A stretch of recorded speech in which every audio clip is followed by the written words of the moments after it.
Alright guys, now that we understand the basics of how to print crap out on the screen, I want to talk to you guys about how to make this print command a little more powerful using a special symbol called conversion characters. So remember I said that C programs can work with a bunch of different data types. It can work with numbers, whole numbers, numbers with decimal points, text, and also, I probably should have mentioned this earlier, but this data type, which is pretty much just a bunch of characters, these are called strings. Strings are things like words, maybe just it could be one character string, but basically, whenever I say a string, that's what I'm talking about. A bunch of characters or words. So let's go ahead and delete all this because we don't need that anymore.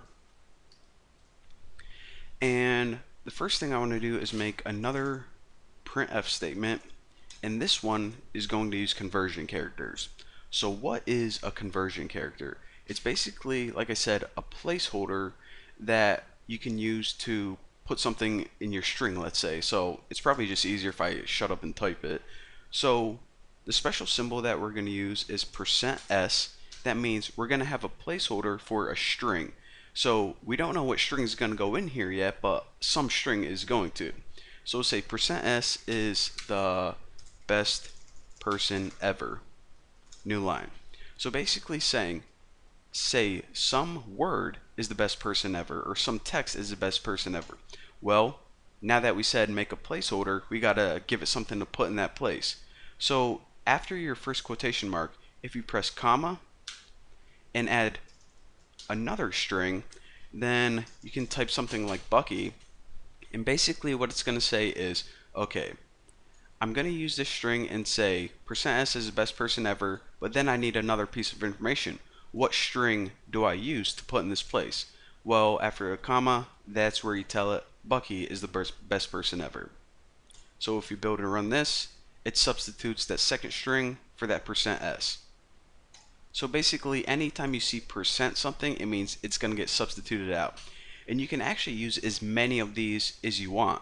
So you can say %s is the best %s ever, and the first substitution is Bucky, and the next one is we'll say Bucky is the best programmer ever.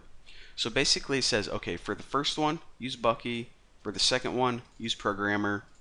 So when you build and run this, Bucky is the best programmer ever.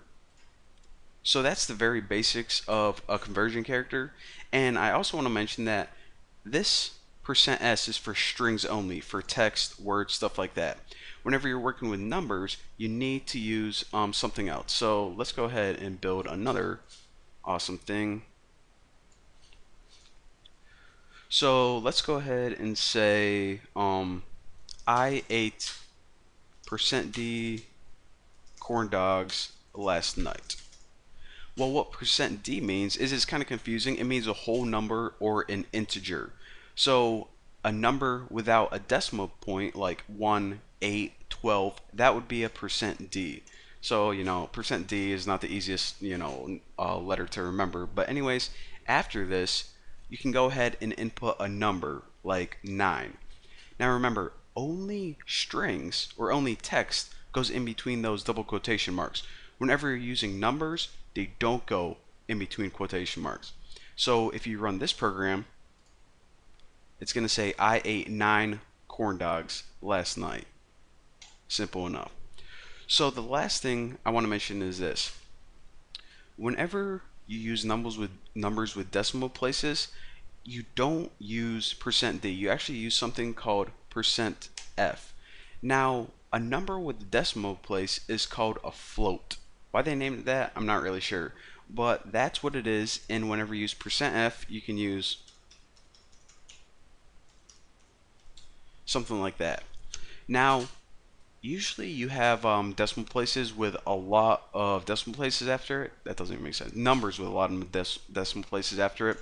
So whenever it prints this out on the screen, the default is to print 6 decimal places. So 141592. So that's why I say I ate that many corn dogs last night. However, if you want to format it to only show, let's say you only want to show 1 decimal place or 3 decimal places, you can have something like this. Actually, let's change this up a bit. It doesn't really make sense. Who counts the percentage of corn dogs they ate? So we can say like pi is percent %f, and then we'll go to a new line. Actually, if we just copy this because we're lazy, show you guys something cool. So print 2 more of those, and again, right now it just prints out 6 decimal places for every one. But like I said, if you only want to show like 2 decimal places, then what you can do is between the percent sign and the F, you can press 0.2. Now what this is basically saying is show this float, but only show it to 2 decimal places. And we can do another one like 0.4. This will show it to 4. So again, if we run this, the first one is the default one, which shows 6 decimal places. Right here, we're saying only show 2. That's why it shows 3.14. And of course, pi to 4 decimal places is 3.141. And it actually rounds it for you, as you guys can see. So pretty freaking sweet. That is how you print stuff using conversion characters. And we're actually going to be using those a lot. And the reason that we do want to use those, if you guys haven't figured it out, you probably did, but it's for programs like you would put conversion character is the best person ever, and then let the user enter their name. So I would enter Bucky, and it said Bucky is the first best person ever. Someone else would enter Sally, it'd say Sally is the best person ever, and it allows you to customize a program. So I'm going to be showing you guys how to get user input from the user later on. But for now, thank you guys for watching, and I'll see you guys in the next video.